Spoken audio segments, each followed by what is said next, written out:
Acara selanjutnya yaitu serah terima tokoh wayang Arjuna dari Duli Yang Maha Mulia Sri Sultan Suraya Kusumo diberikan kepada Ki Dalang Ki Anom Riris Wibowo.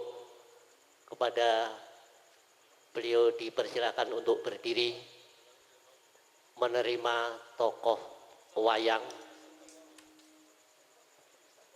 dalam cerita Tumuruning Wahyu Magutoromo. Malam hari ini diiringi oleh karawitan Laras Pandowo yang dipimpin oleh Pak Ngardiono dengan Swarawati, yaitu Ibu Sudarti, Ibu Sukarti, Ibu Suminarti, dan Ibu Anita Carolina. Mudah-mudahan bisa menjadikan penghibur bagi warga. Tokoh wayang Arjuna saya serahkan kepada Bapak Mayor Jenderal Kanjeng Pangeran Saurip Kadi selaku kerabat Kesultanan Keraton Glagawang Demak dan sekaligus beliau tenaga ahli Menko Polhukam untuk diteruskan kepada Ki Dalang untuk memberikan lakon supaya Nusantara khususnya Indonesia adil, makmur, gemah ripah sesuai lakunya Wahyu Magutoromo. Amin.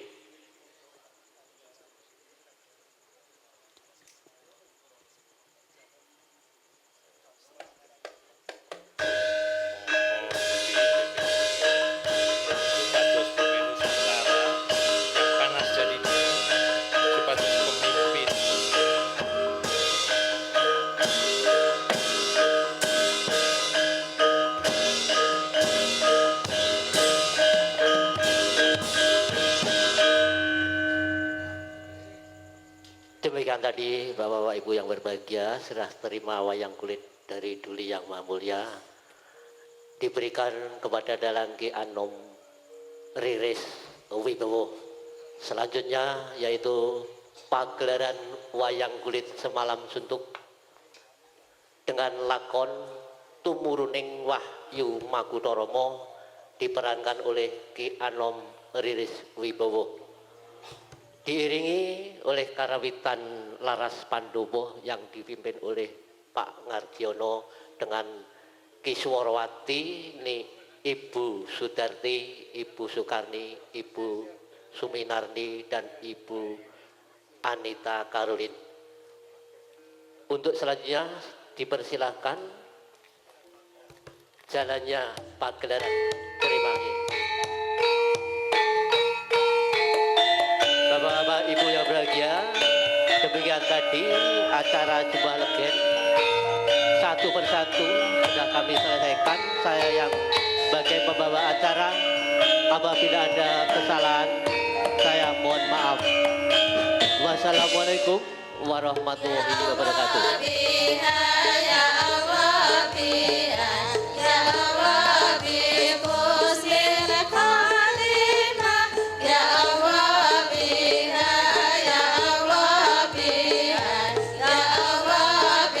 Kami ulang untuk punya mobil Grand Max supaya digeser, ada mobil yang mau keluar. Terima kasih.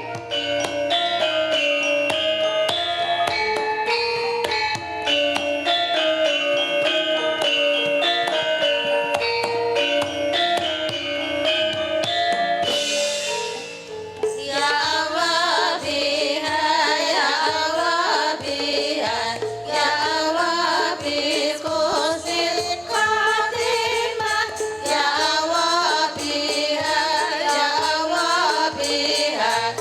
Allah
mohon maaf. Tolong yang punya Grand Max 1870, Grand Max 1870 mohon digeser karena ada yang mau pulang. Terima kasih.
Wah.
Kocap nalika samono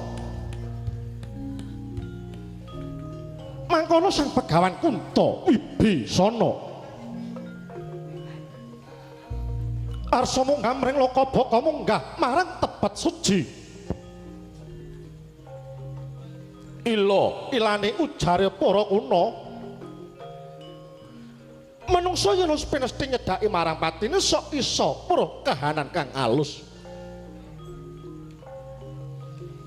Pramila sang Kunto Wibisana sigra ngirup marang ingkang Raka Swargi Satra saking paklebur gangsa Raden Harya Kumbakarna.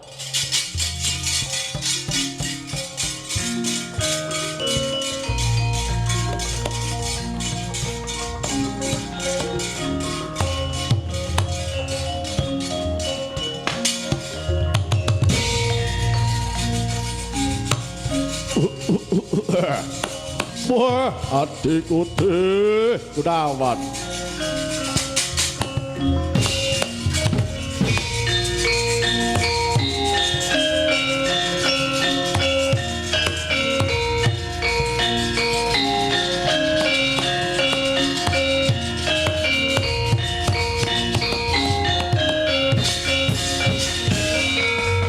Lang-langing driya mangu-mangu mangungkung kanduhan rimang lur leno tanpa kehanin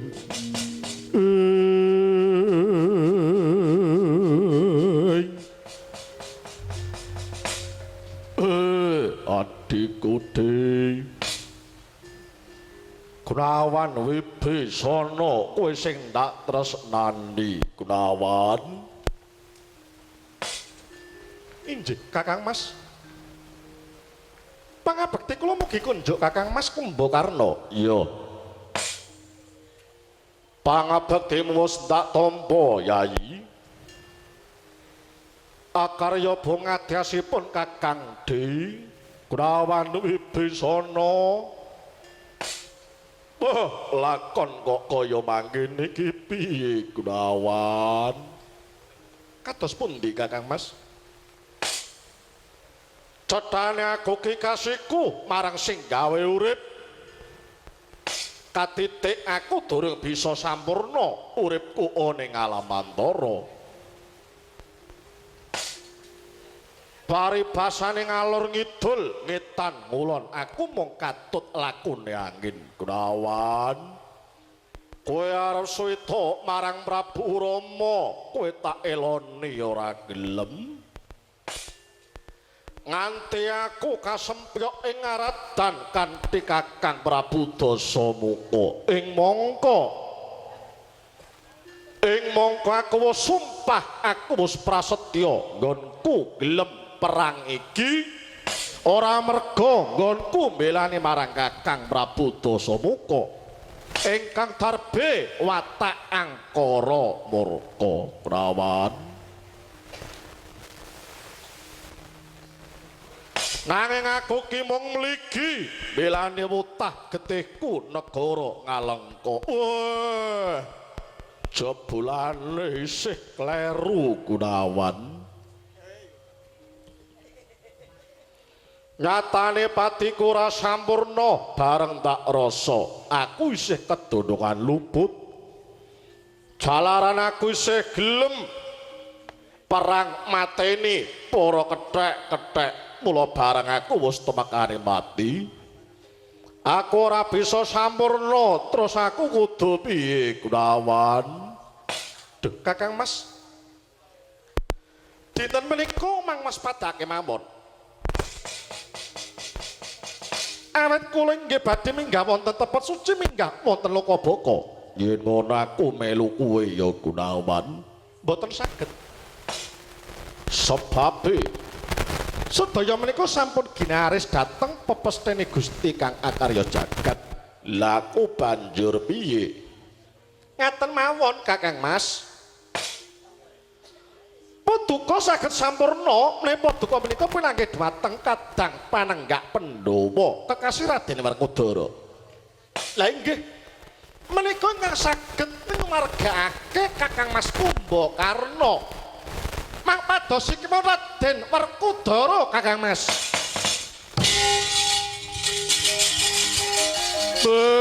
Aku njaluk amit Gunawan.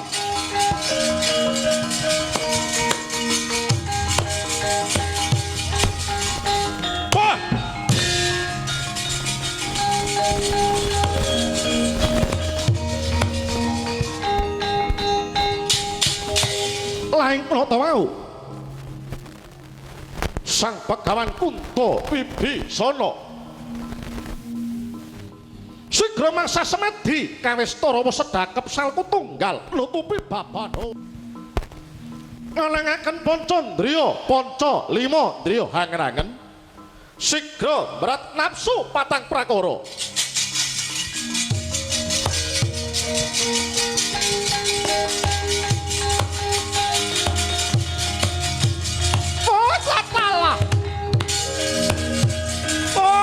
Allah.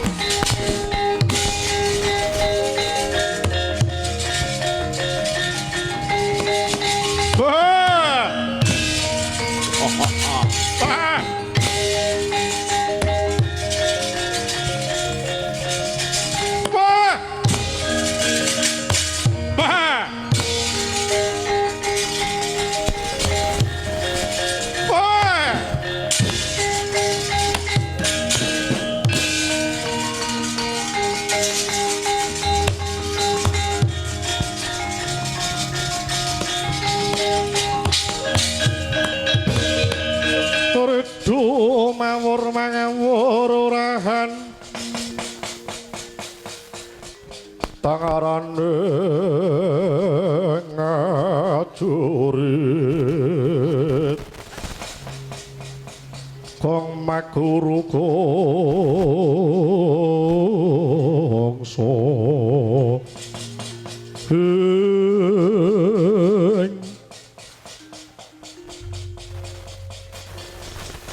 dosa kula menika menapa Panembahan? Denapa duka ngrocat kadang sekawan Panembahan? Lepat kula menapa Panembahan? Inggih lepat kula menapa Panembahan?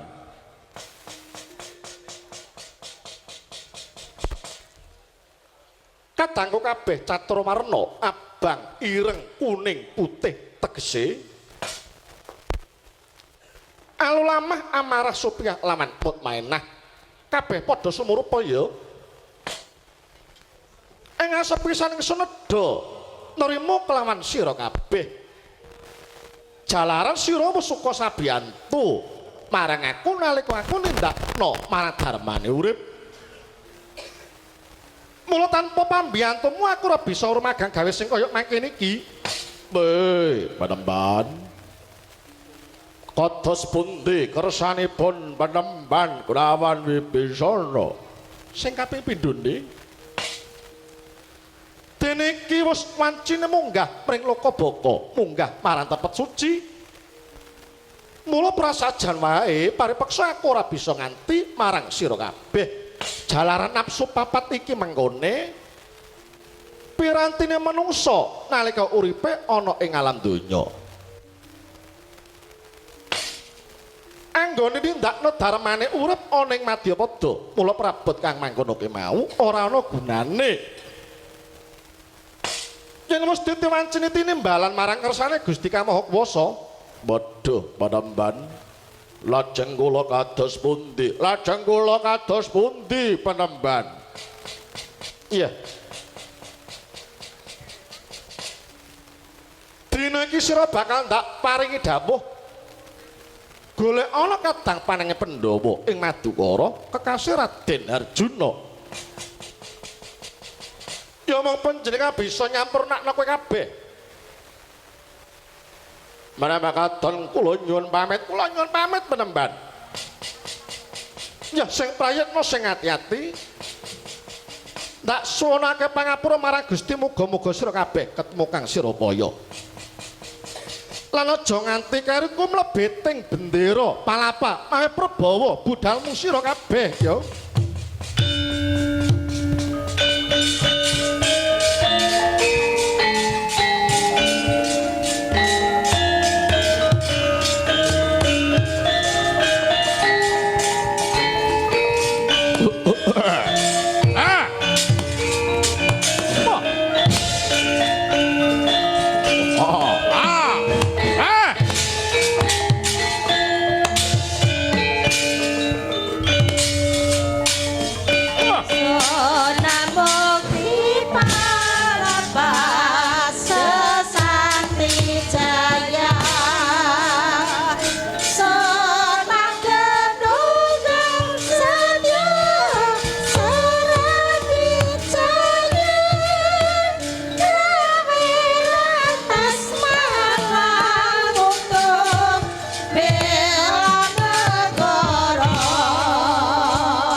Semangat golek pasaran yang gini toh.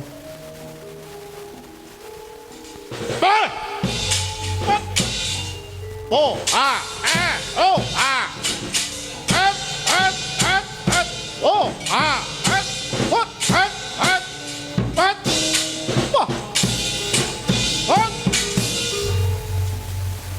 oh, ah, awas, oh, oh, ah,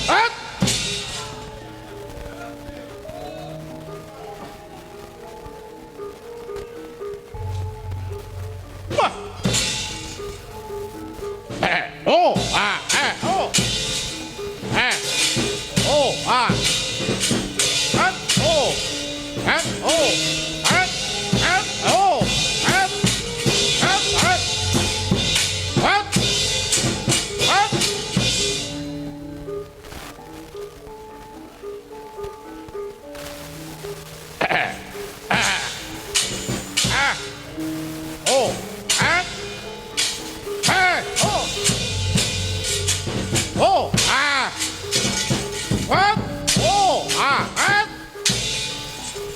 Oh, et.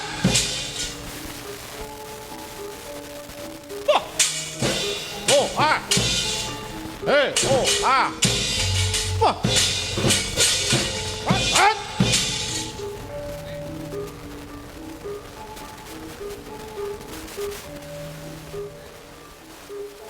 Edian bonange ngungkung. Wah.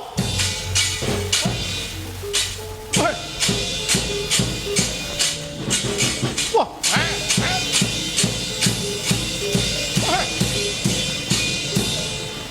Elah ngumat.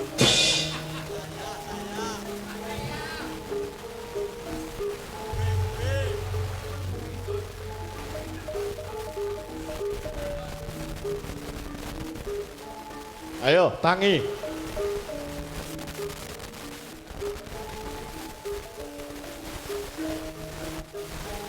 Yo, nyambut gawe sing semangat ngalap berkah ana dalam keraton Blagawangi kene. Ngono ya, Kang, ya. Hot! Hot! Oh! Hot! Hot! Oh! Ah! Hot! Oh! Oh! Ash! Whoa! Whoa! Ah! Whoa! What? What? What? What? What?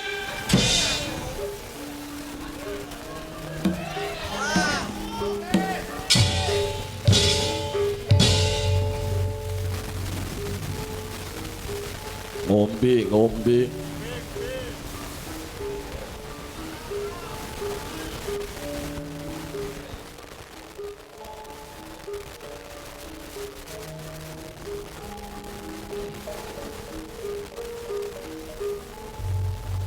Dulur kulanang Sadewa rikala SMKI nunggoni. Matur nuwun. Hat. Oh, hat.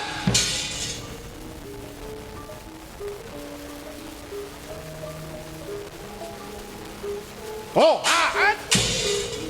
Oh, hat. Hat.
Yalah. Ndak rasa bener ucape Yayi Gunawan. Pancen kabeh mau ngunduh ing karma, ngunduh ing makardi. Gunawan sing wigati aku nggolek sampurnani jiwa. Bisa ketemu sing ndak upaya dina iki, ha?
Putra Pandhawa tata Kadiwisaya Indriyaksa Sara Maruta Pawana Gana Margana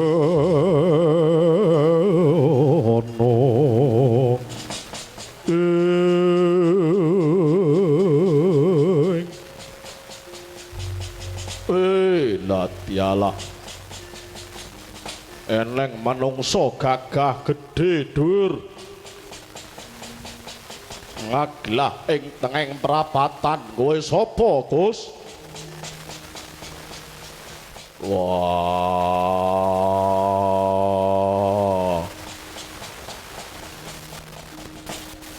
yen kowe tambuh marang aku satriya panenggeng Pandha Raden Werkudara wah kowe sing tak goleki Gus wah Latyalah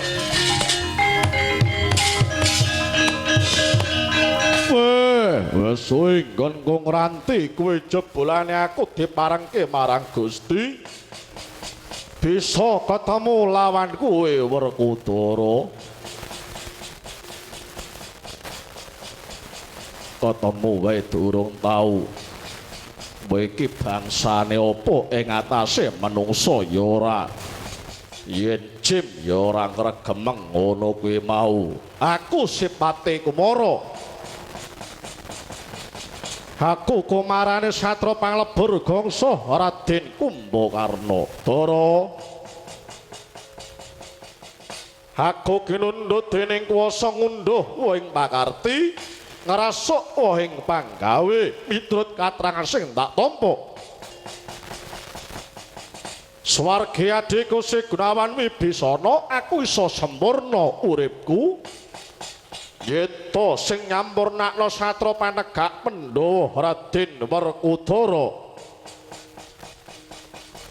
wah aja kurang ing pamangkumu aku ora bisa nyampurnake marang kuwi merga ngilmu pangurmatan aku urung gimbol aku percaya yen to Si Gunawan ora to ngapusi karo aku sing panandangmu ya ke Gusti kang gawe urip kowe disiku sing gawe jagat mulaja kurang pangapuramu aku ora bisa nyampurnakno kowe wah kelakon nyaklak limpamu kowe Dara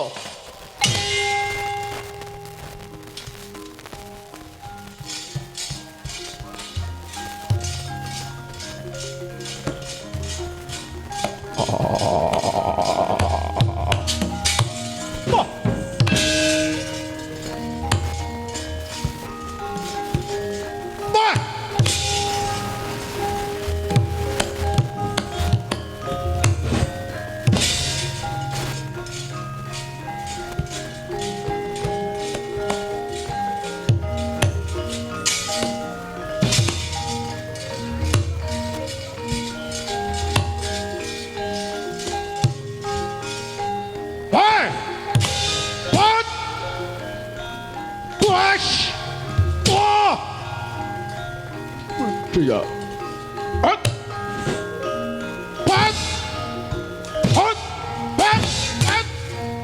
dia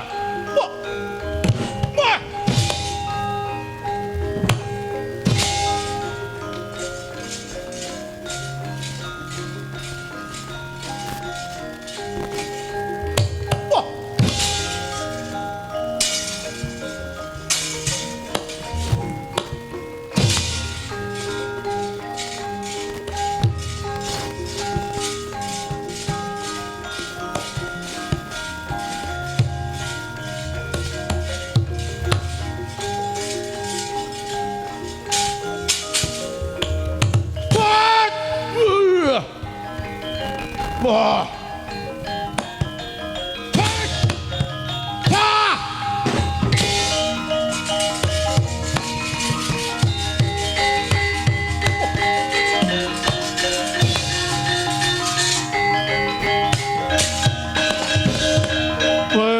jebulane ora kena sinangga enteng Werkudara aja gerang-gerang gumuyu Sawangen aku bakal Dewi Kromo dadi buta 2 meter gedene ya.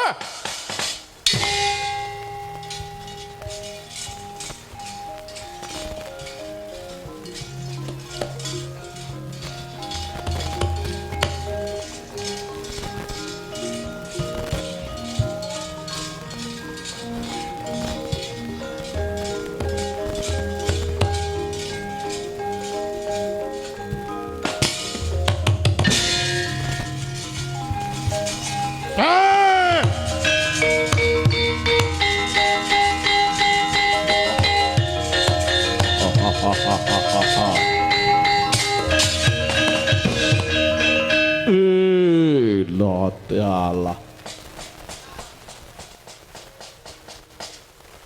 Yen aku wis semodot semene gedene sing tanggung jawab sapa?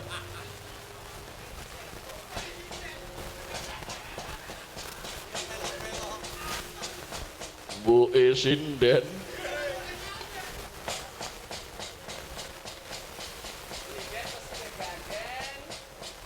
Ayo kowe warek Udara. Lakon tak slendik yak-yak lempohmu ah.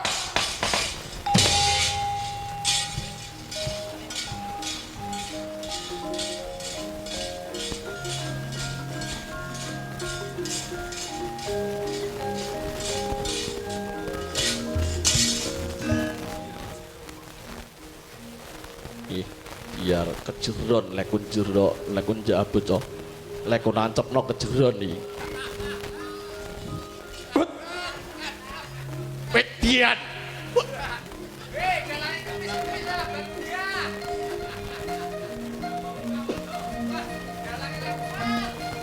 Ma kejeron lekun nancepno biasanya digoyang jam 11 urung jejer limbukan jam 1 rampunge jam 7 cok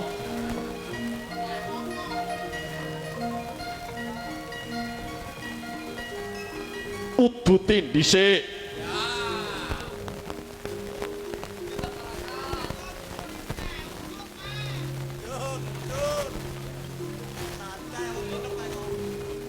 putane res udut sing iso udut dalange Dian put jeron tenan biasane buta kula niki nek dangu mboten kula dalke niku biasane rewel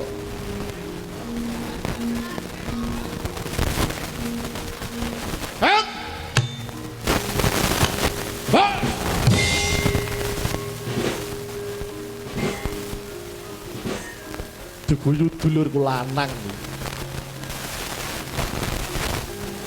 teng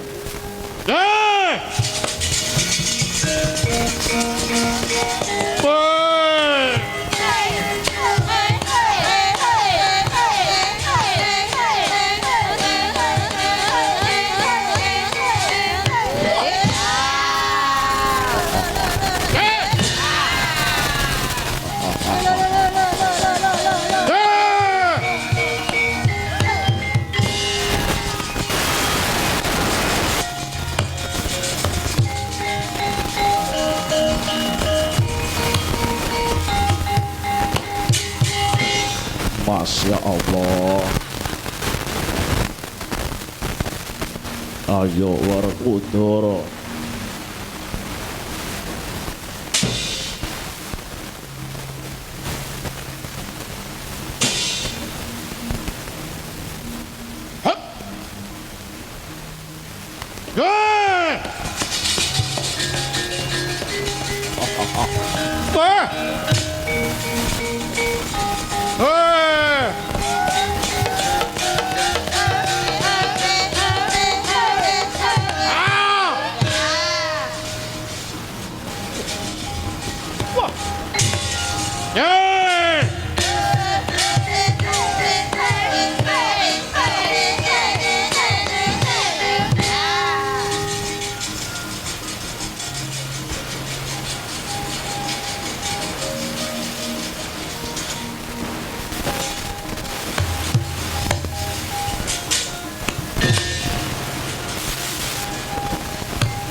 Werkupara